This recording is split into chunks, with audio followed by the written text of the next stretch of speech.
I-share ninyo ito dahil halata nang nagsisinungaling si Bongbong Marcos, lalong lumalala ang kanyang kasinungalingan dahil may ebidensya. Hindi ito fake news. Kaya Claire Castro, tigilan mo na yung pagsisinungaling mo.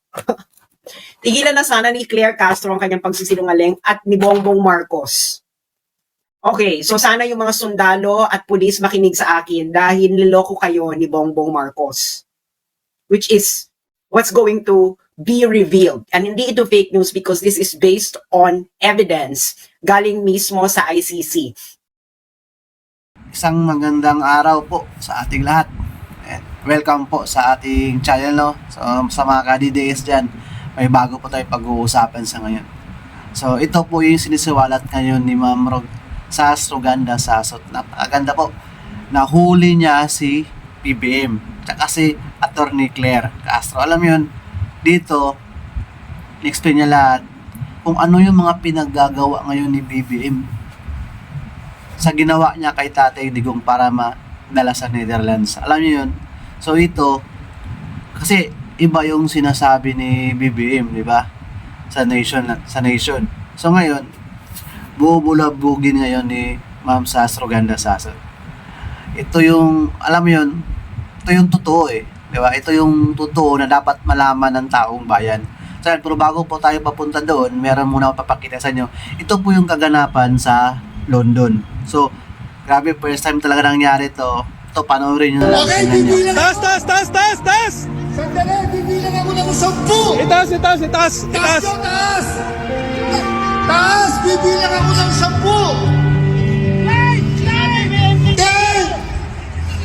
10! 8, 7, 6, 5, 4, 3, 2,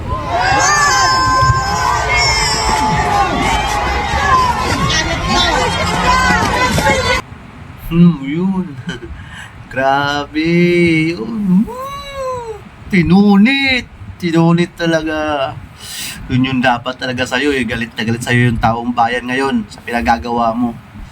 Ano, kami, lahat ng Pilipino, galit na galit sa buong mundo. Lahat ng Pinoy sa pinagagawa ni BBM ngayon kay Pangulong, kay former President Rodrigo Roa Duterte, si Tatay Digong po. Ayun, napakasakit po yun na nangyari na yun. Kaya ay paglalaban talaga yun ng mga taong bayan, ng mga Pilipino, mga pro-Duterte supporters. So tayo po yun, paglalaban po natin si Tatay Digong, huwag po tayo sumuko. Makakabalik si Tatay Digong ng safe. So yan, pagpatuloy po natin ito ngayon, ito yung suisiwalat ngayon ni Ma'am Sas Roganda Sasot. Napakaganda po ito. Lahat tinatawag niya dito mga pulis, military, kung paano sila niloloko daw ni BBM. So yan, pakinggan po natin ha. Ito yung i-share nyo muna ito para malaman ng maraming tao ang ating chika. Okay, i-share niyo ito dahil halata nang nagsisinungaling si Bongbong Marcos, lalong lumalala ang kanyang kasinungalingan dahil may ebidensya. Hindi ito fake news. Kaya Claire Castro, tigilan mo na yung pagsisinungaling mo. Tigilan na sana ni Claire Castro ang kanyang pagsisinungaling at ni Bongbong Marcos. Okay, so sana yung mga sundalo at pulis makinig sa akin dahil niloko kayo ni Bongbong Marcos. Which is what's going to be revealed. And hindi ito fake news because this is based on evidence galing mismo sa ICC. So, i-release nyo ito, i-share nyo na sa inyong mga chat groups, kainuman, kabarkada, kaek-ekan. Ayan, para malaman ninyo kung nakikinig kayo, ha? Kung nakikinig kayo, yung mga sundalo at pulis, sana nakikinig kayo. Hindi ba? Dahil niloloko na naman tayo ng ating commander in Coca-Cola. Ay, nako. Okay. So, ano ba itong sinasasabihin ko ngayon? Okay. Bibigyan ko muna kayo ng konteksto. Okay. Eto. Naalala nyo tong sinabi ni BBM. Yan. Ang sabi niya, palakihin natin para makita nyo. Okay. Okay. So, ang sabi ni Bongbong Marcos, di ba kasi pinatanong siya, bakit mo sinurrender? Diba? Bakit mo sinurrender? Ang sabi ni Bongbong Marcos, Interpol asked for help and we obliged because we have commitment to the Interpol. We have to fulfill. Okay. If we don't do that, they will no longer help us with other cases involving Filipinos fugitives abroad. Okay. So, sabi niya, may request kasi yung Interpol eh. Kaya, sinurrender. So, kaya ko sinurrender kasi may request yung Interpol. Kaya hindi natin to ginawa, baka hindi na tayo tulungan ng Interpol sa mga fugitives abroad. Ganon, hindi ba? Ganon ang eksena ni Bongbong Marcos. Okay. Ano ngayon ang tunay na nangyari? Ano na ngayon ang tunay na nangyari? Siyempre, meron kasing, kalalabas lang ito kahapon. Okay, kahapon. Straight from the ICC website. Okay. Ayan, public redacted version of prosecution urgent application under Article 58 for a warrant of arrest against Rodrigo Roa Duterte. Kalalabas lang. So, yung warrant, nag-request ng warrant ang ICC, ang prosecutor ng ICC ng February 10, 2025. February 10, 2025, di ba? Okay. Bakit ganun sila ka-urgent ng February 10, 2025? Ang haba ng investigation, no, di ba? Tapos biglang February 10, saka kayo nag-request ng warrant. Bakit? Bakit ka mo? Sabihin nyo muna, bakit? Sabi mo muna kayong ganyan. Bakit February 10, 2025 nag-request ng warrant? Everybody now, in your homes, sa mga offices, sigaw ang sambayanan. Bakit February 10, 2025, biglang nag-request ng warrant ang prosecutor ng ICC sa mga judges? May mga taga Mindanao dyan, nanonood ba kayo? Nanonood ba kayo? Ayan, ang dami na nagbabakit. Bakit? Ano to? Chicken bucket. Okay, so bubuksan na natin ang envelope. Ang di ba? Napaka-sneaky. Okay, nandito yan. Okay, ito ang dahilan ng prosecutor kung bakit nag-request ng warrant of arrest ng February 10, 2025. Okay, ang sabi sa mismong dokumento ng ICC, there is a realistic but time-limited possibility of securing Duterte's arrest. In the late 2024, the government of the Philippines publicly announced for the first time that it may execute an ICC arrest warrant. In late January 2025, the government publicly stated that it would execute an ICC arrest warrant if a request to do so is made through Interpol. Itong pinaka maganda dyan, yung redacted. Okay, ibig sabihin po ng redacted, confidential. Okay, 570, ayan confidential. Ito yung niya, may document confidential. Hindi nila nilagay kung ano. You know what, kung ano ito? In the context of this paragraph, it is the government communication to the ICC. Communication ni BBM sa prosecutor. Yes, because yung mga ganyang communications, they are confidential. Okay? Because they are diplomatic correspondence. That's why it is redacted. Sabi ng ICC, okay. So nakita niyo yung reason ng ICC, di ba? Public statement ng gobyerno ni Bongbong Marcos at ang suggestion noong January 2025 ni Bongbong Marcos ng gobyerno niya na i-execute namin ang ICC warrant. Basta i-request nyo lang via Interpol. Okay. Nagets nyo na. Nagets nyo na mga friends. Nagets nyo na. Kung nagets nyo na, madali namang magets, di ba?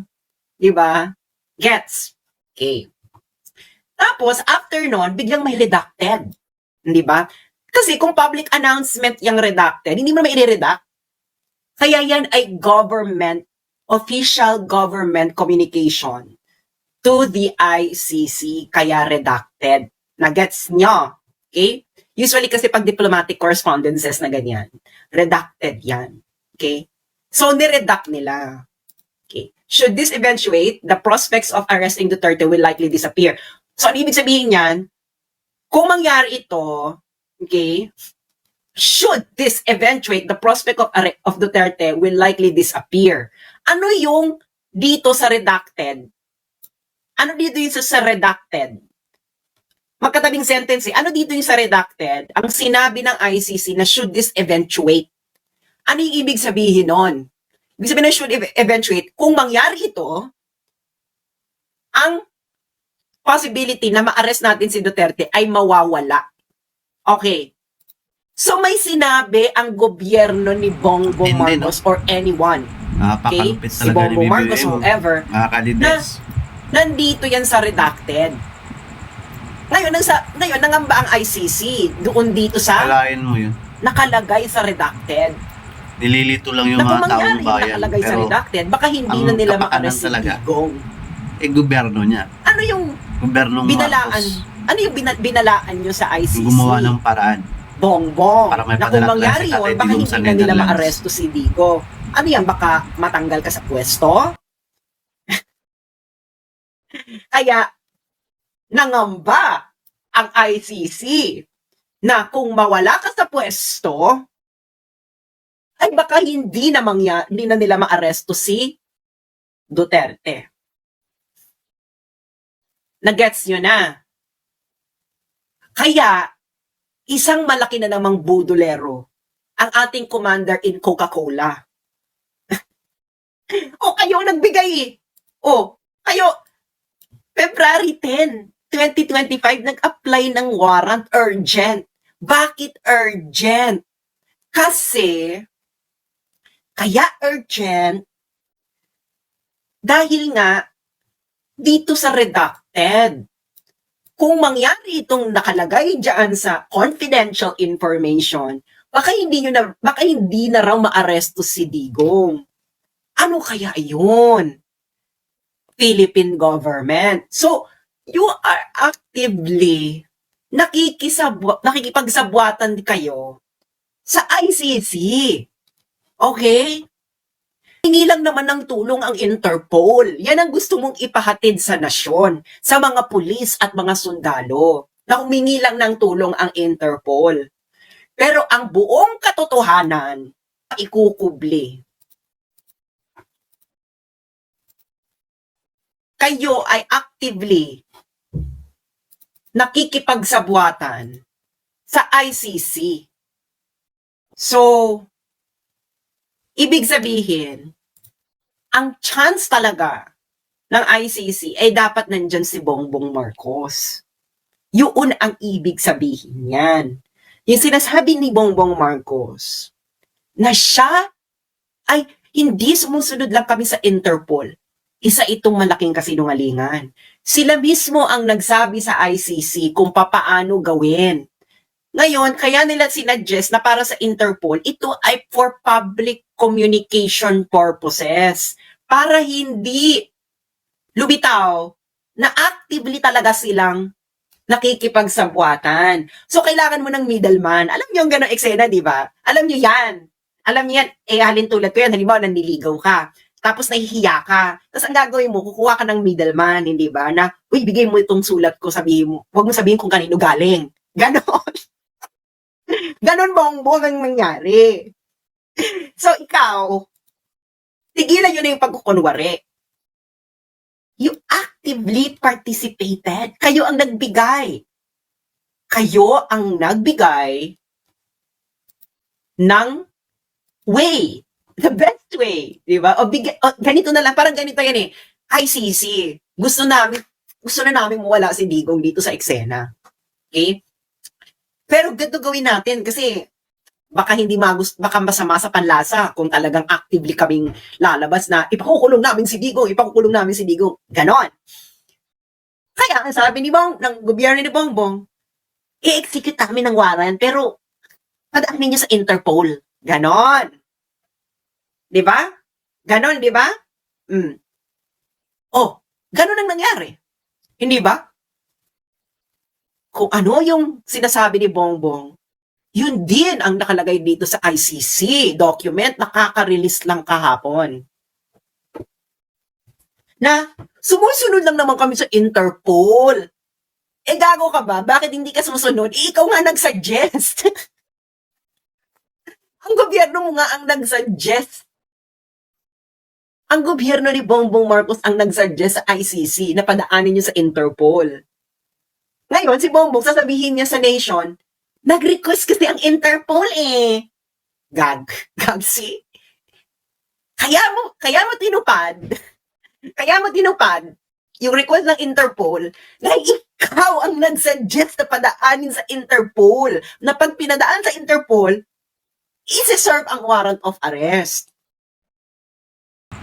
So ayun mga kadidis, no, maliwanag po na maliwanag yung paliwanag ni Ma'am Sastro Ganda Sason. Tayo lang palang pinagluloko talaga, no? Alam mo, pinaikot-ikot, nagsisinungaling, nag-playing safe na hindi daw siya tumulong sa ICC. Pero yun pala, request niya na ipadaan sa Interpol para makapasok yung ICC sa atin. Which is, wala nang jurisdiction ng ICC dito sa Pilipinas. Yung nakakano talaga sa mga Pinoy, tayong mga Pinoy. Hindi talaga makatarungan to sa mga taong bayan, no? Yung pinagagawa ng Marcos administration sa ngayon. Napakasinungaling naman talaga. Sabi, hindi niya daw siya makipagkaugnayan sa ICC, hindi daw siya tutulong kasi yun na nga, wala daw jurisdiction, pero ina-underground niya pala, di ba? Siya pala yung nakipag-usap doon para lang matuloy yung plano ng ICC sa kanya, kay Tatay Digong. Baka siya talagang, kasi siya ngayon may karapatan kung ayaw niya talaga, di ba? Sino ba siya ang presidente ng Pilipinas?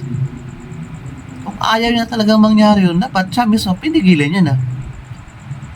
Sumunod lang daw, binulabog na ngayon, nahuli na ni Sastro Damdon sa Sason, di ba? Sir naman, walang ganyanan, sir. Trabaho ka ng maayos. Isipin mo naman si Tatay Digong,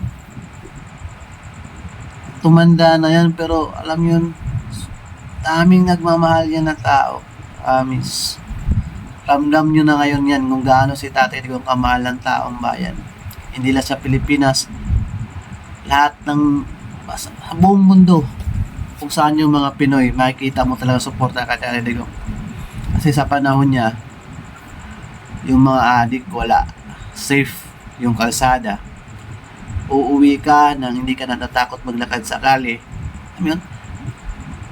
Ramdam mo talagang malaya ka, wala kang matakutan. Parang yung ginawa niya sa Davao City, kung gaano ka safe yung Davao City, alos yan din yung nangyari sa buong Pilipinas that time, nung siya pa presidente. Pero ngayon, wala na, bumalik na lahat dahil sa pangag administration ngayon. Nagbibideo na yung mga gumagamit ng mga, alam mo yun, ayun, Sir BBM, tigilan nyo na po yung mga pinaggagawa nyo ganyan. Kasi tabawin nyo na ng maayos. Yun yung punto dyan Walang magandang mangyayari talaga dyan. Pag si Tatay Digong talagang nakauwi, babawi din talaga yan. Lahat ng dapat kasuhan, kakasuhan niya talaga. Wala nakawa, sir. Tayong taong bayan, no? Alam mo yun? Akala nila, wala na, hindi mag-gauge sa mga taong bayan. No, sir. Yung mga taong bayan na yun, mga Pinoy, wala. Magagaling na, hindi na basta-basta mahuto. So, yun lang po yung kunting reaction po natin. Nagpapasalamat po tayo kang Ma'am Sastro ng Nasasot, no? Ma'am, maraming salamat po sa pag-explain na napakagandang pag-explain nyo po. Marami po kaming natutunan doon. Ayan. Kaya kung bago ko pa rin po sa akin channel, please huwag po kalimutan mag-like, share, and subscribe po. So yun lang po. God bless. To God be the glory.